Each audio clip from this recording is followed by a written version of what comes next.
आदरणीय मेरे प्रिय दोस्तों और भक्तों, क्या आप जानते हैं कि धृष्टद्युम्न का जन्म कैसे हुआ? दोस्तों, यह एक छोटा सा सूक्ष्म वृत्तांत है, अतः 2 या 3 मिनट समय ज़्यादा से ज़्यादा ये लेगा। आपसे विनती है कि बने रहिए इस वृत्तांत में मेरे साथ अंत तक। आपको अभी पता चल जाएगा। दोस्तों, उम्मीद करता हूँ कि यह वृत्तांत आकर्षक और मनोहारी होने के नाते आपको भी पसंद आएगा।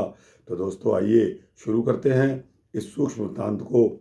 दोस्तों, गुरु द्रोणाचार्य ने जब पांडवों और कौरवों को शिक्षा दी, तो दोस्तों वह द्रुपद से बदला लेना चाहते थे। उन्होंने पांडवों को जब पूर्ण रूपेण धनुर्विद्या में ट्रेंड कर दिया, तब उन्होंने कहा कि गुरुदक्षिणा में अगर आपने देना है तो जाकर द्रुपद से युद्ध करके और उसको बंदी बनाकर मेरे सम्मुख ले आओ। तो दोस्तों, पांडवों ने वह युद्ध जीत लिया और बंदी बनाकर द्रुपद को गुरु द्रोणाचार्य के पास लाकर पेश कर दिया, जिससे द्रुपद की तौहीन हुई। दोस्तों, द्रोणाचार्य ने द्रुपद को जिस तरह अपने अपमान का बदला लिया, उससे राजा द्रुपद बहुत आहत हुए। इसलिए उनकी हार्दिक इच्छा थी कि उनको एक पुत्र प्राप्त हो जो बड़ा होकर द्रोणाचार्य से इनका प्रतिशोध ले सके। दोस्तों, द्रुपद ने यज्ञ उपयज्ञ नामक मुनियों को आमंत्रित करके अपने मन की सारी व्यथा उनको सुना दी। दोनों मुनि संतान प्राप्ति हेतु यज्ञ करने के लिए तैयार हो गए। उन्होंने यज्ञ में पूर्ण आहुति देने के पश्चात रानी को प्रसाद ग्रहण करने के लिए बुलवाया, परंतु रानी के मुंह में उस समय पान था और रानी पान खा रही थी। इसलिए उसने ऋषियों को कुछ देर इंतजार करने के लिए कह दिया।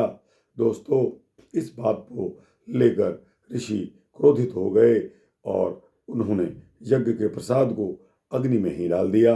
ऐसा करते ही हवन कुंड में अग्नि प्रज्वलित, अतिशीघ्र बहुत तेज अग्नि प्रज्वलित हो गई और हवन कुंड से हाथ में तलवार और धनुष बाण लिए हुए एक पराक्रमी सुंदर युवक प्रकट हो गया। दोस्तों, ऋषियों ने उसे राजा द्रुपद को सौंप दिया। उसका नाम धृष्टद्युम्न रखा गया। दोस्तों, इस प्रकार धृष्टद्युम्न का जन्म कोई साधारण घटना नहीं थी। दोस्तों, राजा द्रुपद की पुत्री का नाम द्रौपदी था। वह विवाह के योग्य हो गई थी। राजा द्रुपद ने राजपुरोहित की सलाह पर उसका स्वयंवर आयोजित किया।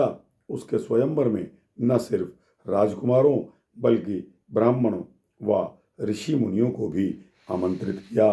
दोस्तों, यह वृत्तांत यहाँ समाप्त होता है और आपको इस सूक्ष्म वृत्तांत के माध्यम से यह भी पता चल गया होगा कि धृष्टद्युम्न का जन्म कोई साधारण जन्म नहीं था।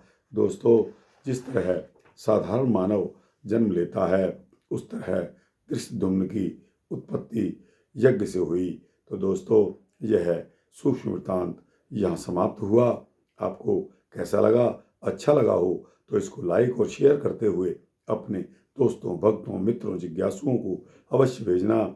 इस चैनल को सब्सक्राइब करेंगे तो आपको इसी तरह के भक्ति वृत्तांत मिलते रहेंगे, ऐसा मेरा संकल्प है।